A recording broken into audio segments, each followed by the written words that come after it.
Cool. So a common problem we find here in the clinic, particularly with our back pain clients, is difficulty bending over.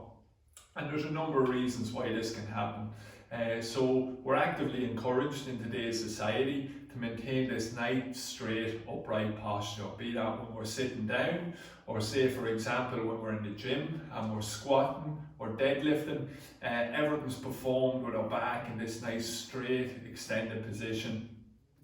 And this can be good for those activities, but it's a very active position. And what do I mean by that? Our muscles are working very hard in this position.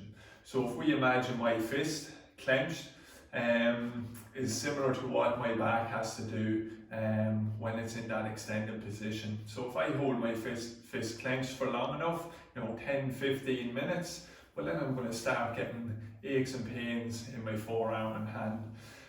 So there's a similar process going on with our lower back, and what we like to encourage is our back to go into the opposite position, where it's actually going into more of a relaxed resting position, and this can actually facilitate us in helping us to bend over.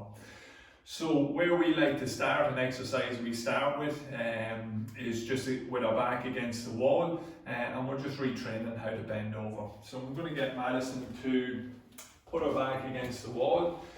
And she's just going to walk her feet out slightly, okay? So back and head's against the wall.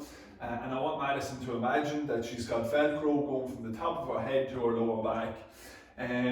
Madison's going to start the movement by taking an inhale through her nose. And then she's going to exhale and she's going to sigh. She's going to roll her chin towards her chest. And I want her to imagine that she's peeling that Velcro off the wall. So I want you, Madison, to reach down in between your legs. Good. And I want her just to imagine that that Velcro is just piece by piece getting peeled off the wall.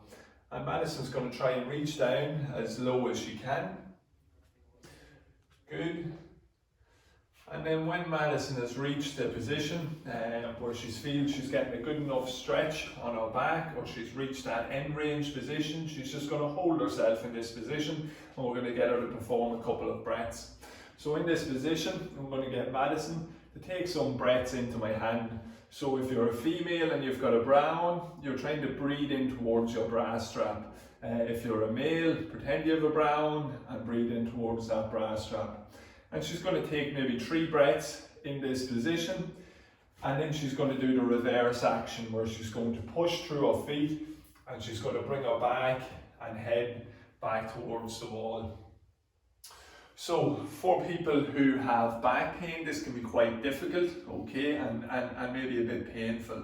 So we have to make some adjustments to allow them to do it. So what I'm going to get Madison to do again is just the same movement, okay? But what we encourage our back pain clients to do is work within a pain range of about 3 to 4 out of 10.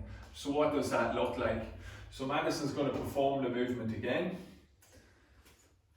And we can imagine if Madison stops here, she's maybe getting 1 to 2 out of 10 pain, a bit of discomfort, but she's all right. I would encourage her to keep going. And keep going. And we'll hold there. So at this point, Madison might be getting that 3 to 4 out of 10 pain. Okay, so she's just going to hold that position and she's going to perform her breaths in that position. And then she's going to come back up. What Madison should find is that over the days of repeatedly doing this exercise, working within that tolerable pain range, is that range, that 3 to 4 out of 10 gets lower and lower, and all of a sudden she's getting closer and closer to the ground. But this is just our starting point. There's plenty more steps that we would take following this. But if you're someone who does have back pain, does have issues bending over, start here, and if you have any questions, you can reach out to us on our messenger.